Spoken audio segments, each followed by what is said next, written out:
మీరు వినింటారు హనుమంతుడి పేరు వింటేనే భూతాలు ప్రేతాలు భయపడతాయి వణికిపోతాయి అని. అసలు చరిత్రలో ఏమైందని భూతాలు ప్రేతాలు ఇప్పటికీ భయపడతాయి చెప్తాను, జాగ్రత్త వినండి. రావణాసురుడి తమ్ముడు ఐరావణ్ బ్లాక్ మ్యాజిక్ తంత్రాలు చాలా బాగా నేర్చుకున్నాడు. రామాయణంలో రాముడి మరియు రావణాసురుడి యుద్ధం జరుగుతున్నప్పుడు ఐరావణ్ బ్లాక్ మ్యాజిక్ యూజ్ చేసి రాముడిని లక్ష్మణుని పాతాళ లోకంలోకి తీసుకువెళ్తుండే. అప్పుడు వెనకాల హనుమంతుడు కూడా వెళ్లారు.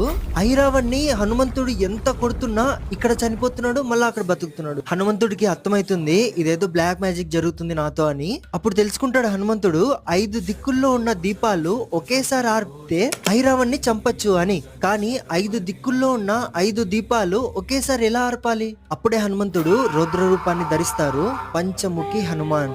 ఆ రూపంతో 5 దిక్కుల్లో ఉన్న 5 దీపాలని ఒకేసారి ఆర్పి ఐరావణ్ణి చంపుతారు. ఆ రూపాన్ని చూసి 3 లోకాలే భయపడిపోతాయి. ఇంకా ప్రేతాలు